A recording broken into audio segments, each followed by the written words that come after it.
Ranava Greenwich, where the dream of luxury and nature truly comes home. Ranava Greenwich, a home full of love and dreams. ఉమ్మడి పాలమూరు జిల్లా municipal ఎన్నికల్లో Congress party సత్తా చాటింది. మహబూబ్ నగర్ బల్దియాలో కాంగ్రెస్ జెండా ఎగురవేసి హస్తం party హవా కొనసాగించింది. కార్పొరేషన్తో పాటు జిల్లాల్లో ఉన్న 18 మున్సిపాలిటీల్లో 80% మున్సిపల్ స్థానాలను సొంతం చేసుకుని ప్రత్యర్థి పార్టీలను కోలుకోలేని దెబ్బ కొట్టింది.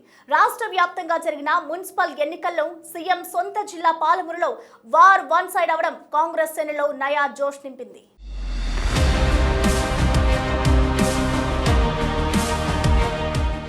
ఉమ్మడి పాలమూరు జిల్లాలో మున్సిపల్ ఎన్నికల పోరు ముగిసింది. మొత్తం 18 మున్సిపాలిటీలు, ఒక నగరపాలక సంస్థకు జరిగిన ఎన్నికల్లో 14 స్థానాలు కాంగ్రెస్ వశం చేసుకుని మహబూబ్ నగర్ కార్పొరేషన్ పీఠంపై జెండా ఎగురవేసి సత్తా చాటింది.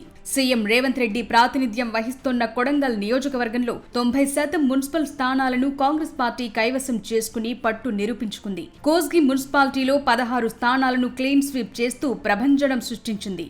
మద్దూరు మున్సిపాలిటీలో సైతం తిరుగులేని ఆధిపత్యాన్ని కొనసాగిస్తూ మున్సిపల్ పీఠాన్ని కైవసం చేసుకుంది. మున్సిపల్ ఎన్నికల్లో కాంగ్రెస్ ప్రభుత్వంపై వ్యతిరేకత తమకు కలిసి వస్తుందని, మెజార్టీ స్థానాలు దక్కించుకుంటామని బీఆర్ఎస్, బీజేపీలు తెగ హడావిడి చేశాయి. కాంగ్రెస్ తో దీటుగా సై అంటే సై అంటూ ప్రచారాలు నిర్వహించాయి. కానీ ప్రజల తీర్పుతో ఈ రెండు పార్టీలు షాక్ తిన్నాయి.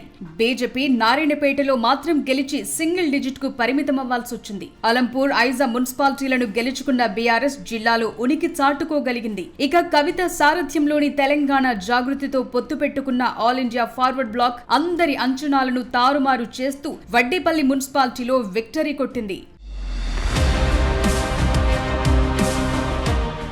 మహబూబ్ నగర్ జిల్లా వ్యాప్తంగా 4 మున్సిపాలిటీలు మినహాయిస్తే మిగతా 14 మున్సిపాలిటీలు ఏ పార్టీని కాంగ్రెస్ దరిదాపుల్లోకి రానివ్వలేదు. వనపర్తి జిల్లాలో కాంగ్రెస్ పార్టీలో అసంతృప్త వాదులు ఉన్నారంటూ ప్రతిపక్ష పార్టీలు చేసిన ఆరోపణలను తిప్పికొడుతూ ఆత్మకూరు, పెబ్బేరు, కొత్తకోట పురాలను కాంగ్రెస్ దక్కించుకుంది. అమరచింతలోనూ బీఆర్ఎస్ అభ్యర్థికి మద్దతు తెలిపి అక్కడ హస్తగతం చేసుకుంది. నాగర్ కర్నూలు జిల్లాలో సైతం కాంగ్రెస్ పార్టీ మరోసారి తన మార్కు చాటుకుంది. బీఆర్ఎస్ మాజీ ఎమ్మెల్యే మర్రి జనార్దన్ రెడ్డి ఎత్తుగడలను తిప్పికొడుతూ స్థానిక ఎమ్మెల్యే కూచుకున్న రాజేష్ రెడ్డి మున్సిపల్ ఎన్నికల్లో తిరుగులేని ఆధిపత్యం ప్రదర్శించాడు.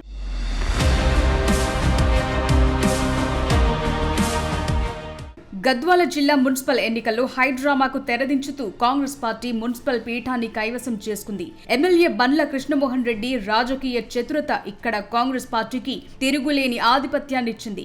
ఎన్నికల నోటిఫికేషన్ మొదటి నుండి అనూహ్య రాజకీయ పరిణామాలు చోటు చేసుకున్నప్పటికీ కాంగ్రెస్ పార్టీ నేతలంతా పార్టీ లైన్ దాటకుండా పనిచేసి ఇక్కడ కాంగ్రెస్ పార్టీకి విజయం దక్కేలా చేశారు. Congress MP Mallu Ravi ex officio vote కూడా ఇక్కడ ప్రధానంగా మారింది. నారాయణపేట మున్సిపల్ పీఠంపై ఉత్కంఠ కొనసాగిన చివరకు ఇక్కడ బీజేపీ పైచేయి సాధించింది. 24 వార్డులకు 11 స్థానాలు గెలుచుకున్న బీజేపీ స్వతంత్ర అభ్యర్థి ఎక్స్ అఫిషియో ఓటుతో తమ అభ్యర్థి కొండా శ్వేతా యాదవ్ ను చైర్మన్ గా గెలిపించుకోగలిగింది. బీఆర్ఎస్ కౌన్సిలర్లు 2 గైర్హాజరవటంతో మేయర్ ఎన్నిక లాంఛనమైంది. కాంగ్రెస్ వైస్ చైర్మన్ స్థానానికి నామినేషన్ వేసి విఫలమైంది. వైస్ చైర్మన్ ఎన్నికల్లో 2 ఎంఐఎం అభ్యర్థులు మద్దతివ్వకపోవడంతో కాంగ్రెస్ ప్రయత్నం ఫలించలేదు.